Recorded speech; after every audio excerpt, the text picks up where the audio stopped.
Thursday, did you discuss his ongoing attacks on civilian areas in Ukraine? Yeah. Did you say cut it out? Did you say show an article of good faith to me? I did. But as you know, most of the people dying are soldiers. The soldiers that are dying in Russia and Ukraine, it's unbelievable. 5,000 to 7,000 a week. Can you believe it? And I look at that and I say it's pretty amazing. But in addition to that, there are attacks on Kiev and some of the other places. And it's human lives, but the big number of human lives are soldiers that are being killed in the battlefield, anywhere from 5,000 to 7,000, sometimes more than that every single week. It's not even believable. It's a bloodbath. It's the worst since the Second World War, the worst number of people. And it doesn't affect us in any way. We don't pay anything because now they pay us for the weapons that they get. The NATO is paying us for the weapons, as you know.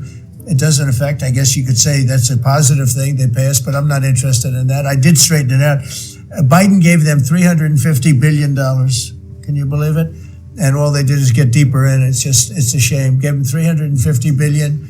A lot of lives were lost. That's a war that would have never happened if I were president. But we do speak about that. I speak about all of the lives, but I do speak about the civilian lives. Yeah. The First Lady has done such an amazing job on the Ukrainian children who were abducted by Russia.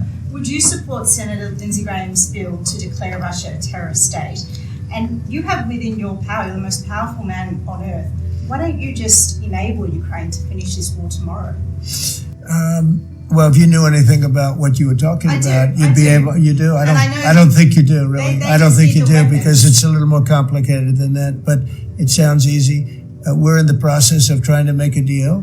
If we make a deal, that's great. If we don't make a deal, it'll be a lot of people are going to be paying a big price. Quiet. President Trump. So, a question to both of you, if you don't mind. So I love his haircut. I'm going to try that. No, I love it. Go ahead. So, as we all know, China controls 90% of the global supply of critical minerals. They have launched attacks on Australian companies, primarily Lynas Rare Earths. What will happen to China if they don't play fair with this? So, it's a very interesting question. We have a tremendous power, and that's the power of tariff. And I think that China will come to the table and make a very fair deal, because if they don't, they're going to be paying us 157% in tariffs. Right now, they're paying 55 to 57%. When I was first president, first term, we had the greatest economy we've ever had. And as you know, people don't write too much about it, but China paid us hundreds of billions of dollars worth of money for tariffs. Biden left it, but he didn't enforce it. He gave exceptions to almost everything. And so he left the tariffs, but he didn't really collect the numbers that he should have collected, and because he didn't know what the hell he was doing. So now the tariffs are much higher in China than they were before, and they're high on other countries, depending on whether or not we like that country or we get along, and that's for national security purposes. So I made deals with Japan, I made deals with the European Union, or the whole of Europe practically, but the European Union, made deals with a lot of different people. We have a very fair deal for, I will say, Australia's paying a low number. They do have, I'll change it, we have a little bit of an advantage on that one. I told you, the advantage we have is airplanes. We sell a lot of airplanes to them and they need them. It's a very vibrant place and people go in and out, and I look forward to going there myself. And I think it's unlikely I'll be taking a ship. That's a long journey. That's a long journey. But China has treated us with great respect. Now, in the past, they didn't treat other presidents with great respect. They would take hundreds of billions and even trillions of dollars out of the country, and they would spend it and build their military. Now they're treating us with great respect. Now, we'll see what happens. I said, if we don't make a deal, I'm putting on an additional 100% on November 1st. I think we'll make a deal.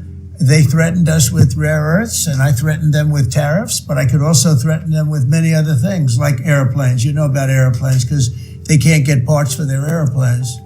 We build their airplanes. We do a great job. They're largely Boeings. and we could stop the parts. We did stop the parts, actually, when they did the initial threat. They closed down over 400 of their airplanes. But we don't want to do that. But we have a much simpler thing. If we don't make a deal, we'll charge them a very substantial tariff. And they'll be paying us hundreds of billions of dollars a year, which they're basically paying right now. We had presidents that allowed China and other countries get away with murder. We're not going to allow that, but we're going to have a fair deal. I want to be good to China. I love my relationship with President Xi. We have a great relationship. I believe after we leave South Korea, we'll be there together. We thought that would be a good place to meet, and we're going to be meeting. I'll be in Malaysia, I'll be in Japan, I'll be in a couple of others. We'll be sort of doing a little bit of a tour. I've been invited to go to China, and I'll be doing that sometime fairly early next year. We have it sort of set, but I think we're going to have a very good relationship with China. And again, they will threaten us with rare earths. I don't think they're threatening us too much right now, but they could do that. But I threaten them with something I think is much more powerful, and that's tariffs. Because at a certain point, they will not be able to do any business with us. At a certain point, if they pay enough tariffs, it's almost like saying, we don't want to do business with you, but it's probably nicer. Saying you're going to pay 158, 157% tariff is a nicer way of saying that we don't want to do business with you. And if they don't do business with us, I think China's in big trouble, I'll be honest with you. I think China is, I don't know that they even make it. I really do. I believe that they're in big trouble. And I don't want them to be in big trouble. I want them to do great. I want them to thrive. But we have to thrive together. It's a two-way street. I think when we finish our meetings, and it's going to be a big deal. Look, I'm meeting with a lot of other countries, but this seems to be the one that people are very interested in.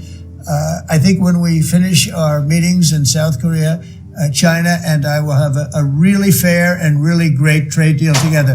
I want them to buy soybeans. They stopped buying our soybeans because they thought that was punishment. And it is punishment to our farmers, but we're not going to allow that to happen because I made a great trade deal with China, a $50 billion trade deal, and they were great about it. They were doing everything that they were supposed to do. And then when Biden came in, you know, I used to call President Xi all the time to say, thank you, or you're not buying enough. In other words, they were supposed to buy. Biden, do you think Biden ever called him? I don't think Biden ever called him. You think Biden lied awake at night thinking about trade with China? He didn't know what he was doing.